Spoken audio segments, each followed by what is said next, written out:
Kasie, y'all.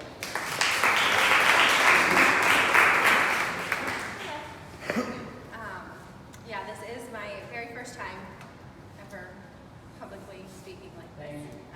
So, patience with me. So, life has been crazy over the last few years, but God is good, and He prepares well. And a lot of the preparation that He put me through in my life, I didn't realize it when I was going through the struggles of Michael's addiction. I didn't know the things that he taught me as a child was actually what I needed as, in my 30s. I didn't grow up in a bed of roses. We did attend church and things like that, and grew up with that knowledge. But life was still hard. I wasn't the addict's wife that, was perfect and everything was great until he came around. Not that. Rough, first I'd say 5-6 years of life. Home life wasn't the greatest. My parents went through a very, very hard time. Separated, all kinds of crazy stuff that no child should see. I went through. Luckily, God gave me an amazing big sister. That was a big sister. It protected little old me from a lot of it. I was molested at a very young age, so that was a lot to deal with growing up and trying to realize what the world tells you about all of that stuff versus what it actually is. When I was in 4th grade, my grandmother, my dad's mom, very, very close family that we had, she was diagnosed with cancer and given 6 months to live. And I was a dancer all my life growing up, so I was with my dance teacher, Miss Betsy, who was so much more than a dance teacher. Like, she was a life teacher in every sense of the word. I was crying to her the one night, and she told me, God does everything for a reason. And that is one of the biggest lessons of my whole entire life. That little 4th grade me did not understand at all. What do you mean, my grandma dying? How does that make sense? How is that going to help anything? But, she promised me, God does everything for a reason. You have to trust Him. And, growing up, I didn't understand a lot of things. I lost a very close cousin of mine when I was in 9th grade. Why? He was 18. Makes no sense. But I had to have that trust that, God did it for a reason. And just kind of, that was like my motto. When I didn't understand it, I would just, God does it for a reason, and just smile through it. Well, then, I grow up, I go to college, then surprise, I have a kid. And then another one, and then another one, back to back to back. They are like 14 months and then 14 months between them, and they were all very much surprises. With the father of the 2 younger boys, we went through a lot. I was a brand new mother when we started dating, and then surprise, we're having a kid, and life is crazy, and we're both young, and what are we doing?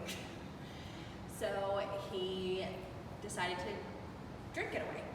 So that was my first kind of very personal bout with alcohol.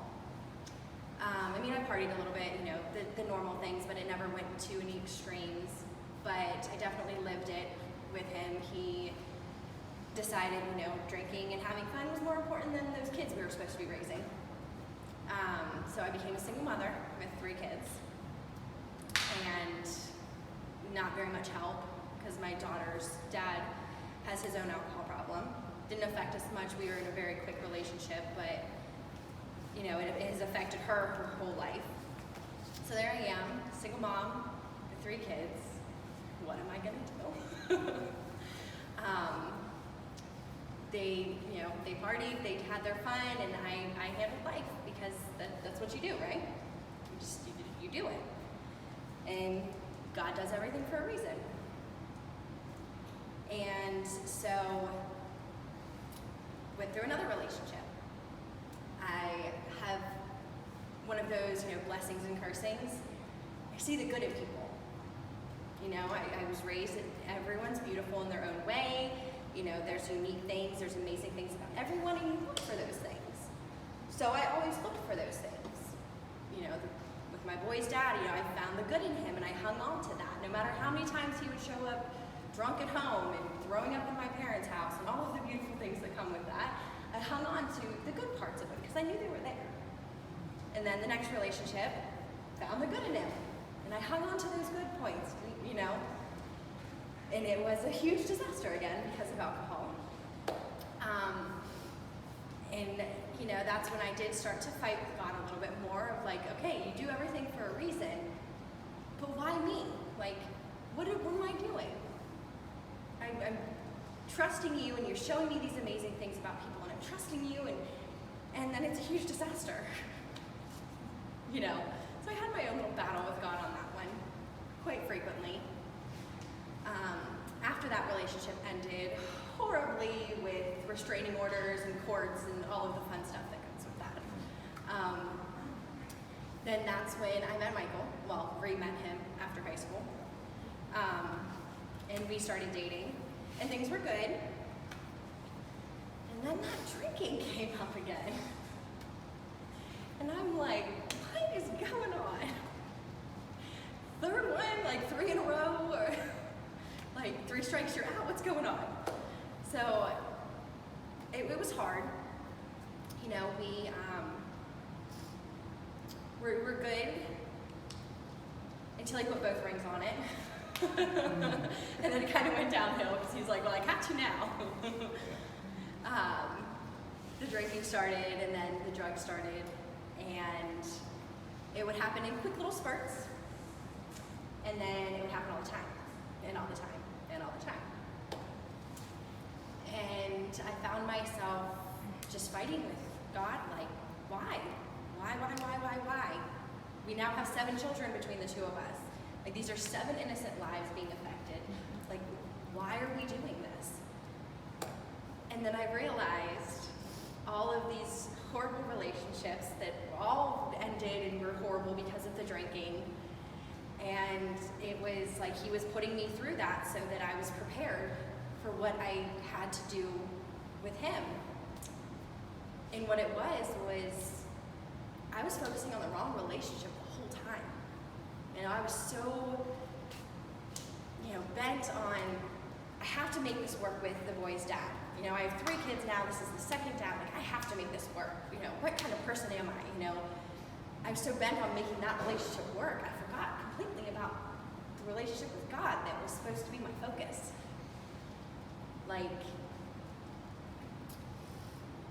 There's no other, relationship that is more important than the relationship we have with our Lord and Savior. And all of those other relationships, they were all going straight down the drain because they weren't focused on the right thing. We had our relationship, and that was like my life, and it revolved around that relationship when that was the wrong relationship. So that was a very hard, weight that would slammed into me, you're doing this wrong. And I was focused on, we're married, we have to do this, when that was not the most important relationship. It wasn't, people will say, well, kids come before the man, and da-da-da-da-da. No, before anything, God comes first. So I wasn't putting him first, so he taught me I needed to put him first. And very hard lesson, but he taught it, and I finally got it. Sometimes, I pray, and I'm like, hey, you just smack me in the face with this. Whenever you're trying to get me to do God, will you just smack me in the face? I'm not good at finding the signs. I needed, neon right in front of me. So that was the first big lesson that I learned with Michael going through the addiction was his addiction and him, they were second in the list. As much as it felt like the whole world was crashing down on me, all of that still had to be second. because God comes first, and that relationship is most important. So I figured that out, but the addiction was still happening. It didn't magically go away when I learned that lesson. So he, progressively got worse and worse, and then it was, instead of like a week-long binge, it was weeks. And then it would stop for a couple months, and I would get my hopes up, and like, everything's gonna be great, all right, yeah, we're 2 months sober. And then it would just happen again. And it could have been happening all the time behind my back because I'm very naive and I see the good in people. So when he would tell me something, I wanted to believe it so bad, even though half of it was probably lies, because addiction. So it was, it got to the point where before he moved out, I say that very nicely because I kicked him out. It was actually the day after our 2nd year wedding anniversary. I was like, okay, well, you came home drunk again, so when you leave tomorrow for work, don't come back. I'm good. I don't need you here. But with that, I struggled a lot because I felt this pull of like, hey, you need to tell your husband to leave. You need to kick him out. He needs to be gone from your house. Say goodbye. But then I'm like, okay, well, God's not telling me to kick my husband out, because why would he do that? God wants marriages to work. He wants those things. Why would God be telling me to kick him out? And I would go to church for weeks and weeks. And he was drumming for church at the time. And he would get up there, probably still, who knows what from the night before. And I would just sit there while the music played, and I would just cry. The 3 songs before, the song after, and I would just sit in my seat and just cry. Because music for me is like that's when I feel most connected. As a dancer, and music, my life was surrounded by music and dance and everything for so many years. Like, that's my connection. And I would just sit there and bawl my eyes out. At first, I would run and hide in the bathroom. The music would start, I would start crying, and then I would, disappear to the bathroom until the music was over, and then come back and listen to the sermon. And as soon as the sermon was over, I'd run back to the bathroom and cry. And then one of those times, one of Michael's very good, one of his mentors, one of his best friends, his wife, caught me running to the bathroom. So her and a couple ladies followed me. And we're like, nope, you're not doing this. And they just came on into the bathroom, and I just sat there and, let it all out right there on the floor. And that taught me my next big lesson. It was okay to need help. Before Michael, I was the single mom with 3 kids. I had bought my own home. I was managing a $2 million jewelry store. I was on paper what you were supposed to be. Of course, my parents have always helped me out very much. They live 10 minutes from us. They're always there for me and my kids, no matter what. But I didn't like asking for help. These people, I knew them. I knew the one lady more than the other 2. The other 2 ladies I saw passing by at church. I wasn't at that point where I could just be like, hey, I need to just cry right now. Can I cry to you? I wasn't gonna ask someone for that kind of help. And at that point I was still holding the shame. We know the people going through it, their shame, and they feel guilty about everything that they've done, but I was holding all of that shame too. I really was. I was hiding, I was trying to hide it from my family, who could see it because they're not dumb. He would get home and he'd be high, but I would tell my parents that he was just drunk. I was hiding what was really going on in our lives from everyone I possibly could. I wasn't ready to admit it. So I held on to all of that, and it was like, if they know, Like, I don't want all these people at church to know. I don't want these people at my job to know. I don't want my, customers, coworkers. I don't want anyone to know. But that's when God showed me, like, you're not going to be able to do this by yourself. You need these people. Whether you want them there or not, like, you need them. You have to have them. And it's okay. You can tell them that your husband's been on a week-long coke binge, and they're still going to love you. They're still going to love you the next day. And it's okay. And we did. When I kicked him out, I needed a lot of help because, surprise, I was back to being a single mom with 3 kids. It was almost Christmas time. He left in October. So Christmas time, I don't know, if you guys shop jewelry, but jewelry stores are pretty busy at Christmas time. The managers typically work all of December's 80 hours a week. And that you're there from almost open to close every single day because it's Christmas. So I'm getting ready for Christmas at work, dealing with all of that stress. He's gone, his income's gone, but I've got the bills that he left behind. I've got 3 kids that need to be taken care of that their dads are next to non-existent, and it's just me now and my parents who can't always be there. So I needed a lot of help, and God was gonna, I had no idea the amount of help I was gonna need, but God provided all of it. I was coming home to, because at the time, the 2 gentlemen were 16 and 17 years old. They would come to my house a night or 2 a week, put the kids to bed so my parents could go home because my parents get up very early in the morning. So they'd come over at like 7:30, between 7:30 and 8 o'clock most times. They'd come over, put the kids to bed so my parents could leave, and they'd sit there until I got home, anywhere between 10 and midnight. And they would just sit there, and I would come in, and these 2 teenagers that could be doing a million other things were at the house, and they'd be like, oh, well, Richard was a little upset, so, I hung out with him, and I read him a story, or Charles this, or that, like, they would come to my house, and not just put the kids to bed and babysit, like, they would come to the house and love my children. And, here I am fighting for help, and God's like, oh, hey, well, here, I'm gonna let a 16, 17-year-old do my work. Like,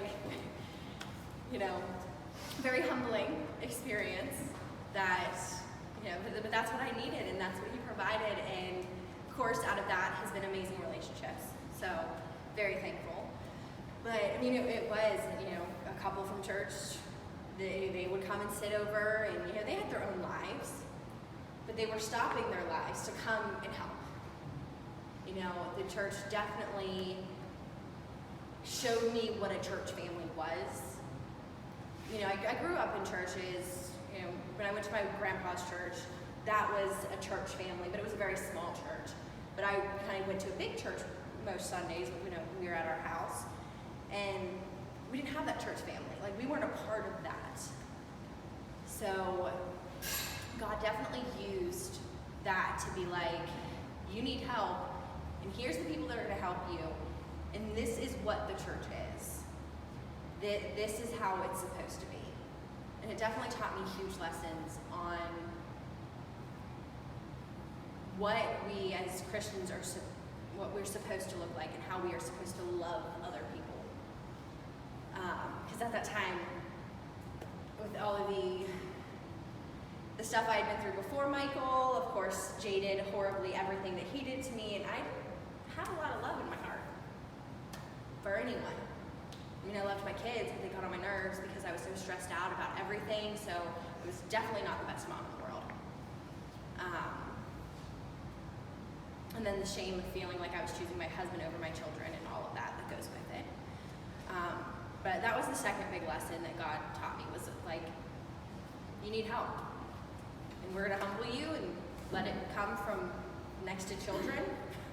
And you're going to learn this lesson. So that was up to where he left. I would sit in church and I would cry, like I had said, and I was just fighting God on making him leave because I didn't believe supposed to kick my husband out? Like, I didn't think, I was fighting with God on that. And I actually fooled myself being like, oh, that's the enemy trying to tell me that it's God telling me to kick my husband out. Like, I went that far. But it was God, and he made it clear to me through a random guy at church. I had went to the back for instead of going to the front for like an altar call, we were going to the back. And I got up and I walked to the back, and the first person I saw was not someone that I would normally, go and say, hey, pray for me, because like the shy, awkward type, and I don't like to talk to people I don't know that well. Like, that's me.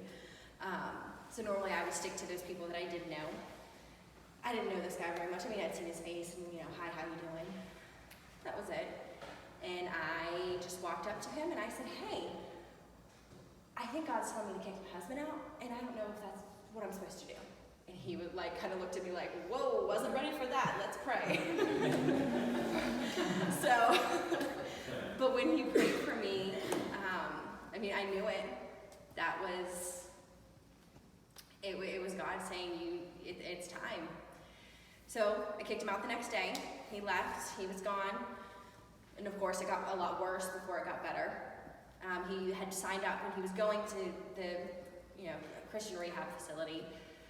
But then, since he wasn't living at home, he had no one to,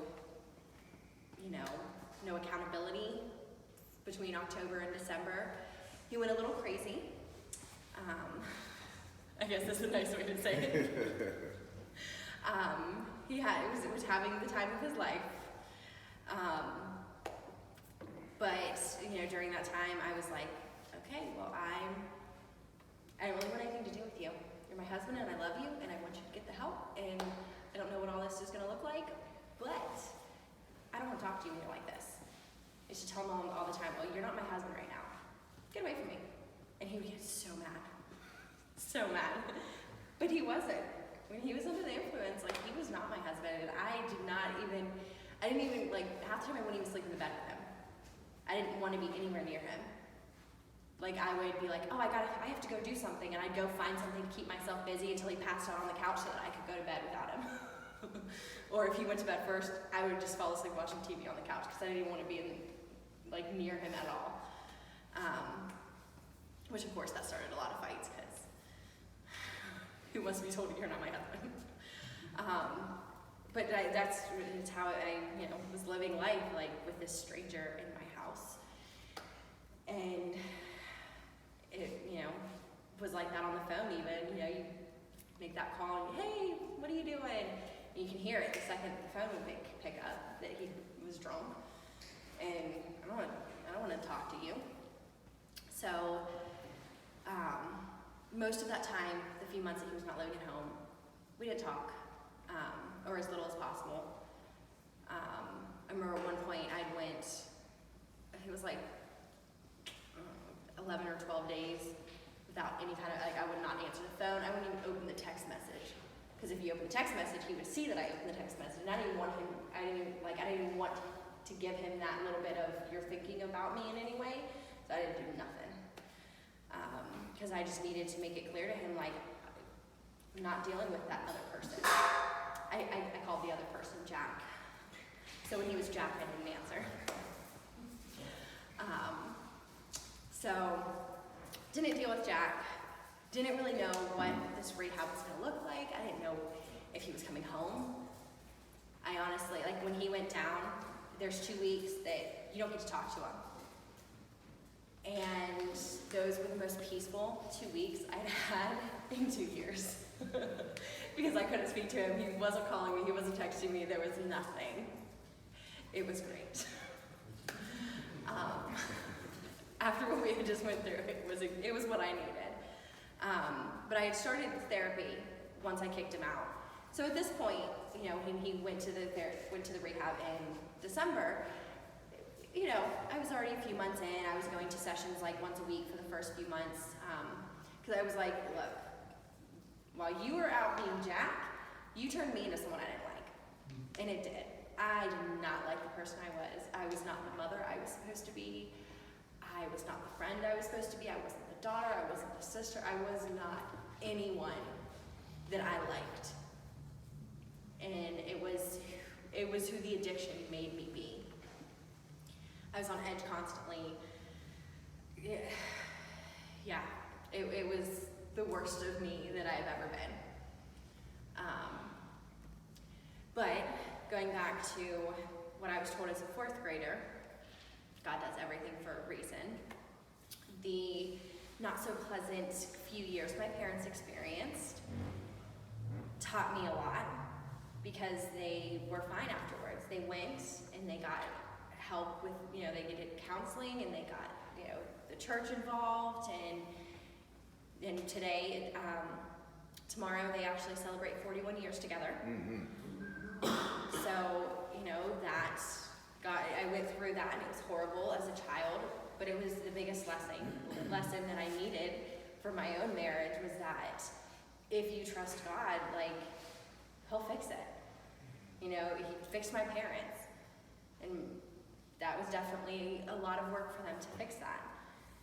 And God gave them what they needed to fix it. So I knew He was going to the rehab. I knew God could fix it if I let Him. If I stepped back and I let go of the reins and I gave it to Him, which is so hard to do when you're living in the moment. But it was what had to happen. I had to just give it over and be like, I can't do any of this.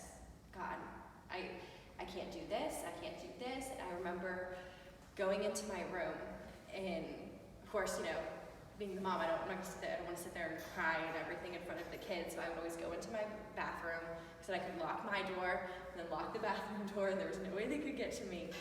And I just remember going in there and just dropping to my knees and yelling at God and being like, yeah, this. And I'm throwing things, fake things in the air, and I'm like, take this, and I'm yelling out all of these things that He's done and everything that I am mad about. And I was like, I can't do it. Take it, it's yours, I'm done. And there was this huge relief that just came over me. Because this happened right after Michael got to Hebron. So what he did is his mom drove him down there, and then he sent his phone back with his mother for his mom to give to me. So imagine a couple months of what I could find in that phone that was not so, pleasant for a wife to find. But I did. I was just I yelled all of those things, and everything I had found in the phone, everything that had happened in 2 years. It was probably 30 minutes of me on my knees, crying and screaming at God. But then once I was take it, and I just got it all out, it was this peace, this uncontrollable peace that just automatically filled me. There's not even words to describe how amazing it felt to just finally have that shame and the guilt and everything just finally out of me. But I had to give it over, because then I had room for God again. All of those little parts that were pushing Him away, because I was dealing with all this crap. I got to get it out, and I was just allowed to just be with God again. And it wasn't, wasn't the fix-all for everything. There was still lots of work to be done. He was at the rehab for 10 months. And of course I continued my therapy and doing all of those things. Had the kids in therapy, working our way through all of the bits of everything that we had went through. But I still didn't know if he was actually coming home. I know he was there, I knew he was getting help, but I didn't know if he was actually coming home when he got out or not.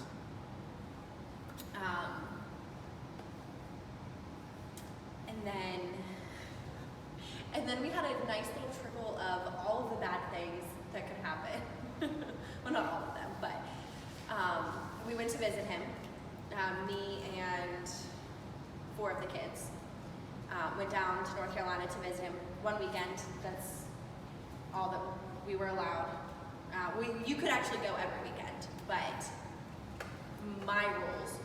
His mother was allowed to visit one time, his dad was allowed to visit one time, and I was allowed to visit one time. Other than that, no, he wasn't getting catered to. During my therapy, this counselor was super awesome, and he taught me all of the amazing ways that I was an enabler that I didn't realize I was. So by that point, I was like, nope, you only get this, and you only get this, and that's it. Because I realized how horrible I enabled him, that I thought I was being like the good, strong, loving wife. No, and I'm putting my foot down and all those things, and no, I wasn't. I was enabling the crap out of him the whole time, and I just didn't know it. So it was awesome for me to learn the ways that I actually was an enabler, because I was blind to all of them. So for our one visit, and it started snowing while we were there, up in the mountains in North Carolina, and it was really windy. So our van door broke. I opened it up, and the wind just took it and slammed it open and bent the door, and Michael had to manhandle it to get it back to be able to shut so we could drive the 7 hours home. And then the windshield wipers broke. We had lifted out to try to get the ice off, and it broke somehow trying to put it back down. And that was all just Sunday morning. So then we're driving home with 4 children, and I'm having to crawl in and out of the other doors, because the driver's side door, I'm too afraid to open it, because I'm afraid if I open it, I'll never get it shut, and then we'll be stranded somewhere, and who knows where on a Sunday. So we get home, and one of my sons was having a hard time dealing with stuff from his dad not being involved in his life, and then the issues with Michael, and all of it together, and he had a nice little temper problem, and he would just go into these rages, and of course they were always directed at me. And so we got home that Sunday night. Tuesday, he goes into one of these crazy rages. I ended up actually having to call his dad and be like, come get him, I can't, he's throwing things at me, he's hitting me, full on, worst tantrum he has ever done in his whole entire life. And he's a kind of a big boy, nowadays he stands about this tall.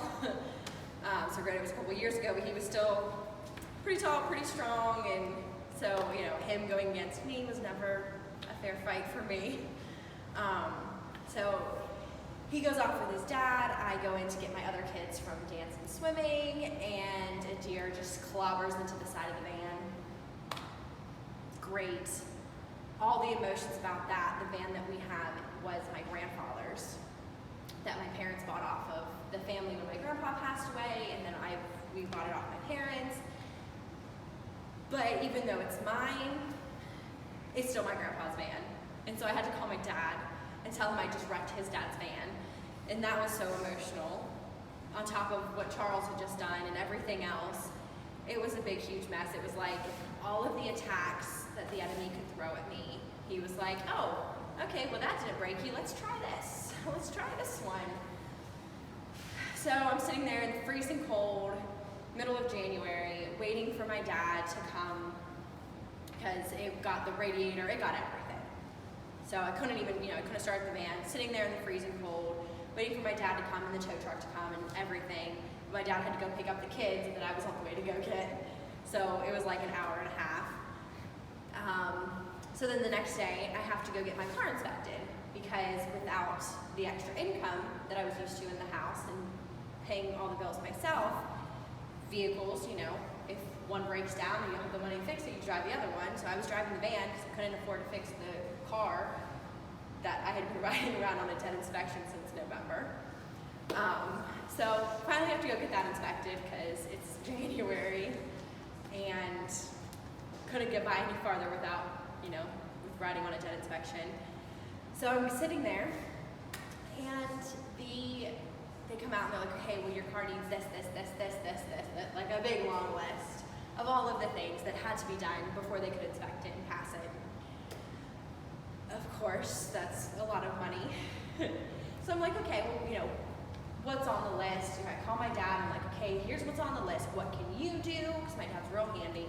What can you complete? What do I need to have them do? So even once most of the list my dad could complete himself,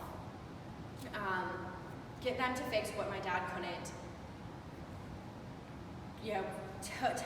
totaling up all of everything that my dad's gonna have to buy to fix it. And it's over $1,000 of money, and I'm like, I don't know where this money's gonna come from, but I have to pull it up somewhere because I need a vehicle. I can't work without a vehicle, and the van was next to totaled, so it took like a month to fix it. And I'm just like, oh, what else are you gonna drop on me? Because I can't handle much more right now. Michael's been gone for months. The money's tight. I just went through Christmas for 7 kids on one income and paying all the household bills and everything, and then the car, or the van and this and the kids and everything, and I was like, oh my gosh. So I'm sitting outside this car dealership, bawling like a baby, because I have no idea what I'm gonna do. I don't even know where I'm gonna get the money for what they needed to do, what they had to do at the shop. And then of course my dad was like, well, I'll just buy all the parts and I'll handle that. And then I was just like, oh my gosh. And it dawned on me, maybe, God's letting all of this stuff fall on me because I'm missing something. These are all, the enemy coming at me, and God's just letting it happen. And then it dawned on me, my husband's doing better than I thought. Because even visiting him, he said some, pretty sweet things. He thanked me for kicking him out. It was real nice of him. So, he said some super awesome and sweet things on that weekend while we were visiting him. But when he was in his addiction, he said some super nice, sweet things too, and they were all lies. So, do I believe that everything he's saying is real? Because the whole 2 years that he was, in his addiction, he can throw scripture out at you in, a second. He's the type of person that you say 3 words of a scripture and he'll tell you exactly where to find it. He's got that address perfect. So, okay, he's giving me some scripture and he's saying some really sweet things, but is that actually real? I don't even know if that's a fake him, or if that's really him again. I have no idea. But then I realized the enemy was coming hard at me because his attacks on Michael weren't working anymore. All of the ways that he was, the enemy was constantly breaking Michael down, they weren't working. For the first time, they weren't working. So of course, if the enemy can't get to you, what is he going to do? He's going to go through every person you care about. He's going to make your child throw the most ridiculous tantrums in the world. He's going to put your wife through the most stress that she can possibly handle. Well, more than she can handle. He's going to throw all of these things at you because, if I can't hurt you, I'm going to hurt the people you care about. Why not? That's how he works. Because if I can't break you through you, I'm going to break you through them. And it was definitely the enemy working on me to try to break him. And so, sitting outside the car place, bawling my eyes out, this dawns on me. So then I'm I go from ugly cry to laughing ugly cry because it's all of a sudden dawned on me what's actually going on here. And then that's when I decided he was actually coming home. He didn't know it yet because, of course, this was on a Wednesday. I wasn't allowed to talk to him until the weekend. because where he was at, like, you can't use the phone Monday through Friday. So I had decided he was coming home. He had no idea still. I don't even know if I told him that weekend or if I just let him, sweat it out a little bit longer. But because so that was the middle of January, and he still had till the middle of February till he was actually coming home. So finally pick him up. It was February 16th. Come home, bring him home. And then I'd love to say, like, it's been a bed of roses since. We still deal with a lot of the side effects from the addiction. Of course, he has his own struggles. It's not like the addiction's magically gone. Of course, the enemy is going to try to get at him all the time, in all the different ways. I mean, we've really had to change our lifestyle. Not as much me or him, but there's lots of family of his that I've never met and I'll never meet because they were in that old life, and that's in the past. And unfortunately, a lot of people have had to go in the past with it. But God showed us what a church family is. And we have those people that even though we've had to get rid of a lot of people and just not talk to them. I mean, he, got rid of his Facebook. We have a joint Facebook only, and I was never really friends with them because I was never the cool wife because I was the one that when he would go out drinking, I would be calling him like, "What are you doing?" Yelling and screaming, throwing a fit. So I wasn't popular with a lot of those people anyways. So, that has helped with keeping our distance from them. But I mean, it still happens. There was little, I call them triggers, that he would do either on the phone or when I got home. That would be the sign of like, okay, well, he didn't drink today, he did drugs today. No, like this was pills, this wasn't alcohol. Whatever the situation was going on. There was the little telltale signs that he would do that he never even knew what he was doing, that was telling me what he had done. Because of course, I'm not gonna tell him. And sometimes those things happen, He'll come in and clear his throat in just a certain way that sounds like the way he used to clear his throat when he had been snorting pills all day. And I'm like, I'm ready to fight. And I have to stop, and I have to step myself back, and I have to be like, whoa, is this actually what's going on? Or is this just the enemy trying to get in my head?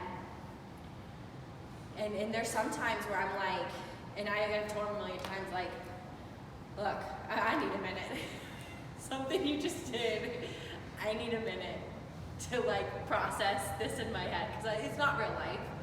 I know he's been sober for almost 1 year and 9 months now, and I know that. But certain things, he'll do certain things, and I really have to step myself back and be like, okay, he just happened to make that face. He just happened to say hello that way. He just, all those little things. He does them, but not for the same reasons. And I really have to step myself back and be like, all right, God, that's not real. I know this is an attack, and I know that he's not drunk right now. Work me through this. And I have to take that time, because there's been some times where sometimes there's not always that speed bump between here and here. And sometimes, things just flow out of your mouth, because when you live a life for so many years and you're used to something happening and you automatically having one set response, you gotta retrain yourself to not have that response. So the therapy definitely helped me with that, but I mean, it still pops up. I did therapy by myself. When we got home, we did therapy together, and it was huge helps. But it's still, it's still gonna pop up, and I don't imagine it's gonna ever stop. This is something that the the rest of our lives, I'm gonna deal with that. I mean, I won't lie. I have 3 drug tests sitting in my bathroom at home right now. So if I ever feel like anyone in my house is not how they should be, here you go. I need you to take this. And I have to be, like, I have to have that mindset. Because I have to stay vigilant. Just because, we do have, of course, with Michael's past, and then, a lot of you were here when Matt gave his testimony. He's in our house, and so I have to have that attitude of be prepared. Don't expect it, though. I feel like if I expect it, then I almost like will it to happen. So I don't expect it, but I'm prepared in case it does happen. And I don't think I'll ever lose that preparation. I feel like God has been, everything that I've done and been through, He does it for a reason, and that's one of those reasons. So that I'm able to be prepared, and I'm able to, when I see people and they, feed me a line of crap, I can see it. We'll go places, and Michael can typically be like, he'll see someone and be like, yeah, they're high right now.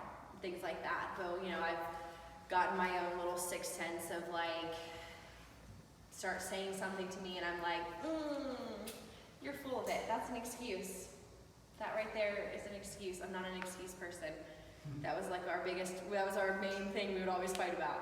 He would give me excuses of why he was drinking and an excuse of why he got high. I don't deal with excuses. I never have. It's one of those things it's always been like one of those hard lines for me. And so I hated the excuses. But now I see them when other people give them to me because I learned them. I learned all of the typical lines, and I learned, but this, and well, this happened, and my life, my past, all of these things, and God's let me become one of those people that it's like, I don't care about your past. What's your future? Where's your future at? Are we going to live in what happened to you, or are we going to deal with it and give it to God and be the best person that we can be for God and for what He needs us to be? Because He knows very well Kasie would not be standing here if it wasn't for Him telling me to do so.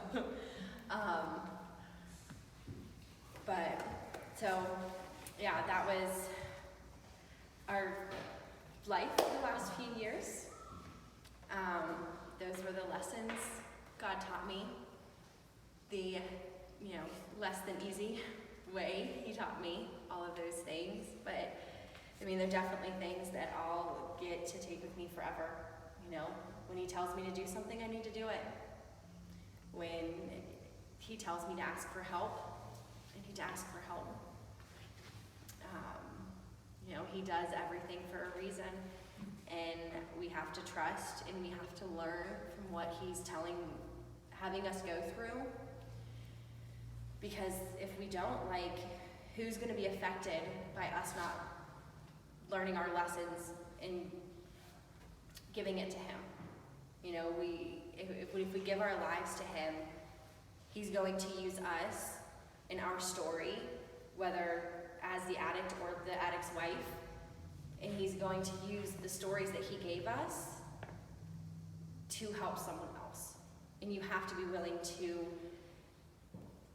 move on from the past and look to the future. Think who is someone that you need to help? Because I bet you already know the lesson that person needs to learn.